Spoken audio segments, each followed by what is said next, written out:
আসসালামু আলাইকুম রহমতুল্লাহ। সুপ্রিয় শিক্ষার্থী বন্ধুরা, আশা করছি সবাই বেশ ভালো আছো। দীর্ঘদিন পর তোমাদের মাঝে আবার হাজির হলাম। আসলে আমার এমন কোনো উদ্দেশ্য ছিল না যে তোমাদের মাঝে আবার হাজির হব ভিডিও নিয়ে। তো সত্যি কথা বলতে গেলে তোমাদের কিছু অনুপ্রেরণামূলক কমেন্টস আমাকে আর বসে থাকতে দেয়নি। নতুন ভিডিও নিয়ে তোমাদের মাঝে হাজির হলাম। ইতিপূর্বে আমাদের আরও 4টি ভিডিও ইউটিউবে আপলোড হয়েছে। তো এই সিরিজটা আসলে একটা ধারাবাহিক সিরিজ। তোমরা যারা তাহকিক শিখতে আগ্রহী তারা এই সিরিজগুলোর ভিডিও যদি ধারাবাহিকভাবে দেখো, সেক্ষেত্রে অবশ্যই তুমি তাহকিক শিখতে পারবে ইনশাল্লাহ। তো আজকের ভিডিওটি মূলত তাদের জন্যই যারা তাহকিকের বেসিক মোটামুটি জানে, যেগুলো একটু সহজ সরল তাহকিক ওইগুলো করতে পারে, তাদের জন্য আজকের এই ভিডিওটি। তোমরা যারা আগের ভিডিওগুলো দেখে আসনি বা আগের পর্বগুলো মিস করেছো, অবশ্যই আগের পর্বগুলো দেখে আজকের এই পঞ্চম পর্ব কন্টিনিউ করবে, তা না হলে তোমরা কিছুই বুঝে উঠতে পারবে না। তো আজকে আমাদের আলোচ্য শব্দটি হচ্ছে ইউদখিলু।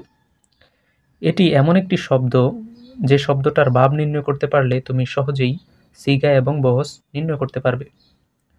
তো আমাদের আগের 4টি ভিডিওতে আমি কয়েকটা ভাব নিয়ে আলোচনা করছিলাম, যে ভাবগুলো সচরাচর আসে এবং যেগুলো প্রাথমিক ভাব হিসেবে পরিচিত। সেগুলো হচ্ছে নাসরা, জরাবা, সামিআ, ফাতাহা, কারুমা।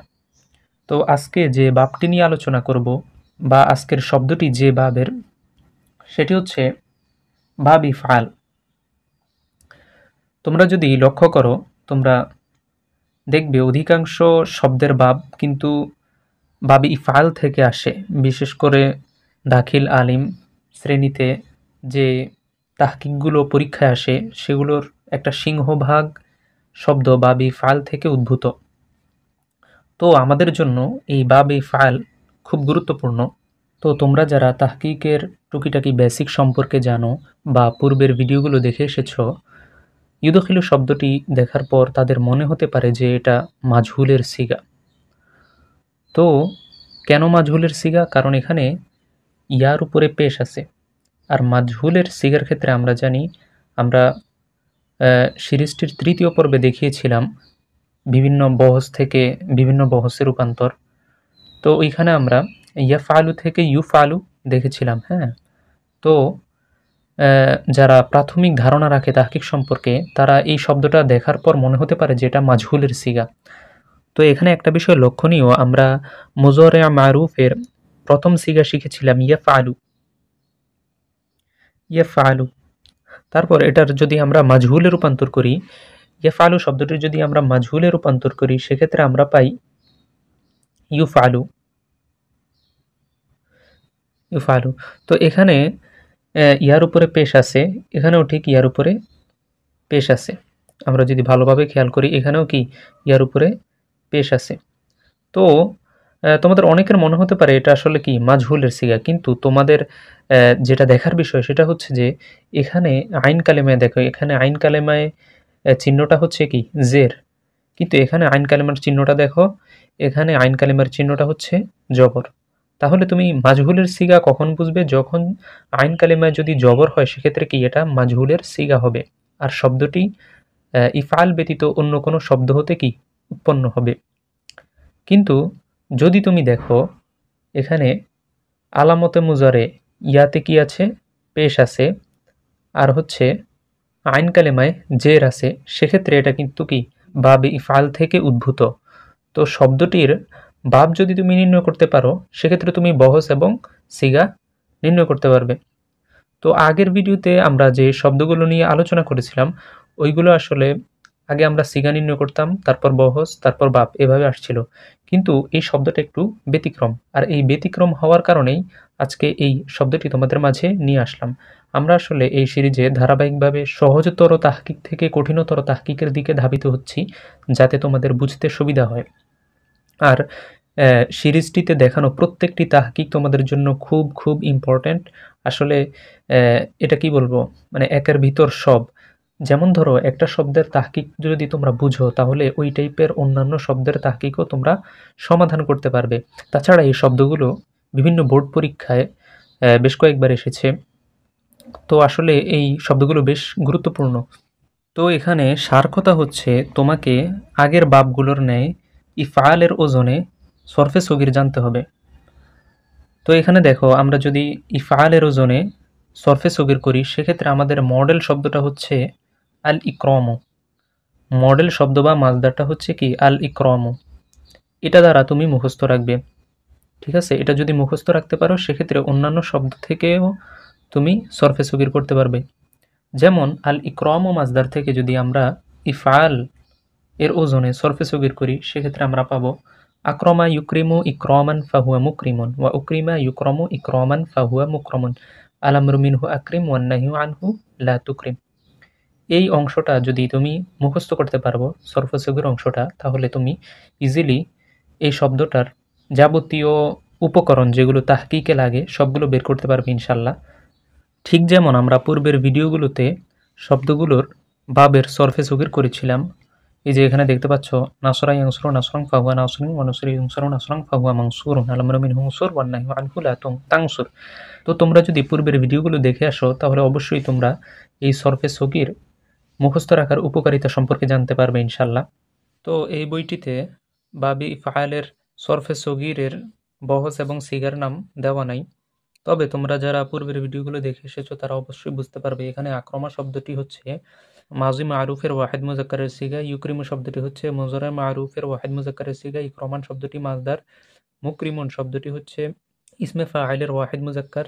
পরবর্তীতে উকরিমা শব্দটি হচ্ছে মাজি মাজহুলের ওয়াহিদ মুজাক্কারের সিগা, ইউক্রমু শব্দটি হচ্ছে মুজারে মাজহুলের ওয়াহিদ মুজাক্কারের সিগা, ইক্রমান শব্দটি মাজদার, ফাহুয়া মুকরমুন। মুকরমুন শব্দটি হচ্ছে ইসমে মাফউলের ওয়াহিদ মুজাক্কার। আকরিম শব্দটি হচ্ছে আমরে হাজর মারুফের ওয়াহিদ মুজাক্কার। তারপর লা তুকরিম শব্দটি হচ্ছে নাহি হাজর মারুফের ওয়াহিদ মুজাক্কারের সিগা। তো আগের ভিডিওগুলোতে আমরা প্রাথমিক বাবগুলোর এরকম সরফে সগির দেখিয়েছিলাম।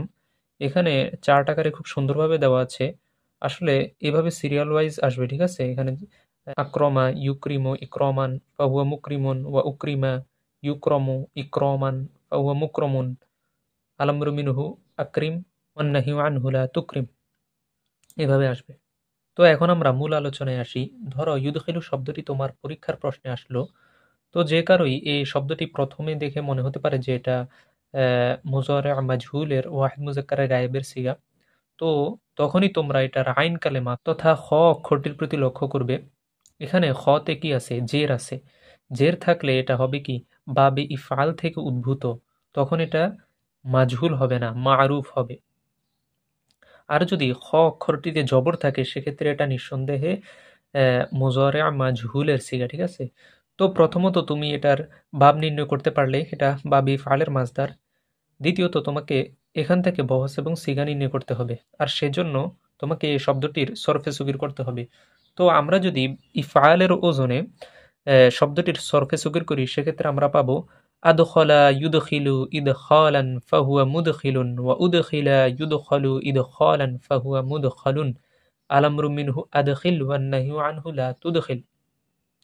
তো এখানে লক্ষ্য করো, এখানে আমরা পড়েছিলাম আক্রমা ইউক্রিমু, ঠিক আছে? এখানে হবে আদখলা, শব্দটির ক্ষেত্রে হবে আদখলা ইউদখিলু।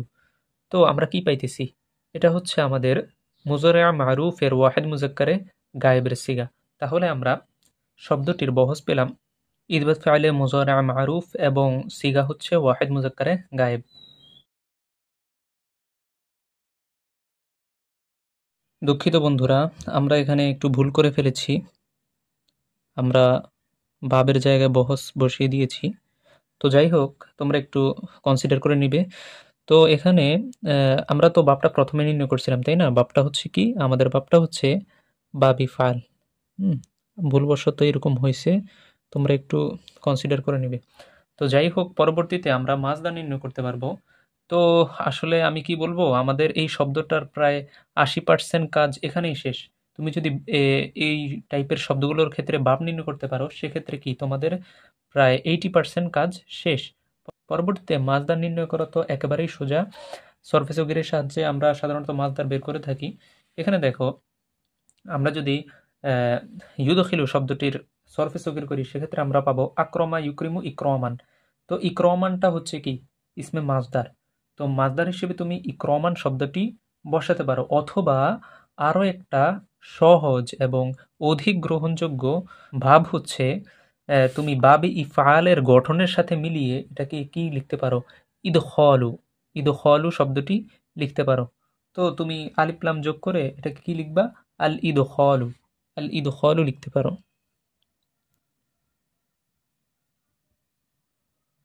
একটা জিনিস লক্ষ্য করে, এখানে ইফআলুন শব্দটির মতোই কিন্তু ইদখলুন হয়েছে। দেখো এখানে আমাদের এই আলিফটা হচ্ছে কি, এখানে দেয়া আছে এই যে অর্থাৎ ফা কালিমার পূর্বে হামজায়ে কতআই, এখানে আলিফটা হচ্ছে কি হামজায়ে কতআই, এটা কিন্তু মূল অক্ষর নয়। তো এই বিষয়গুলো তোমরা দেখে নিবে।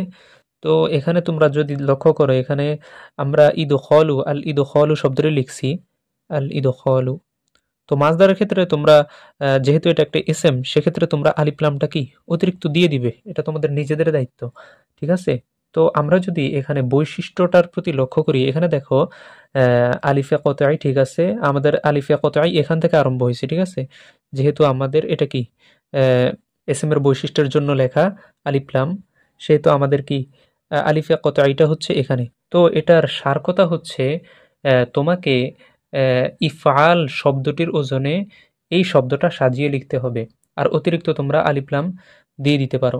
তো বাবে ইফআলের ক্ষেত্রে আমি মনে করি এভাবেই মাসদারটা দেওয়া সমীচীন, যেহেতু এটা আমরা সহজে নির্ণয় করতে পারছি। তো পরবর্তীতে আমরা মাদ্দা নির্ণয় করব।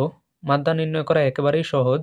মাদ্দা নির্ণয় করতে হলে কিন্তু আমাদের অবশ্যই কি বাবের হেল্প নিতে হয়। দেখো এই শব্দটার ক্ষেত্রে হামজায়ে কতআই, ইদখল শব্দটির হামজায়ে কতআই হচ্ছে এখানে, তারপর এটা হচ্ছে কি ফা কালেমা, আইন কালেমা, আর এটা হচ্ছে খালি আলিফ, এটা ধর্তব্য নয়, তারপর হচ্ছে কি লাম কালেমা। তো এটা আসলে তোমাদের বুঝার কথা। সুতরাং আমাদের মাদ্দা হবে দাল, হ, লাম। জিন্স কি হবে তা তোমরা কমেন্টে লিখে দাও। জিন্স হবে জিন্সের সহি। তো এখন আমাদের মানা নির্ণয় করার পালা।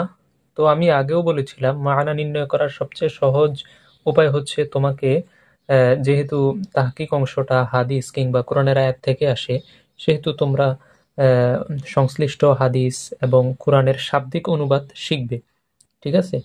ধরো তোমাকে পরীক্ষায় একটা হাদিস কিংবা কোরআনের কয়েকটি আয়াতের বঙ্গানুবাদ করতে দিল, তো নিচে যে তাহকিকগুলো লেখা থাকে সেগুলো আসলে ওই উপরের হাদিস কিংবা কোরআনের আয়াতগুলো থেকেই কি নেওয়া।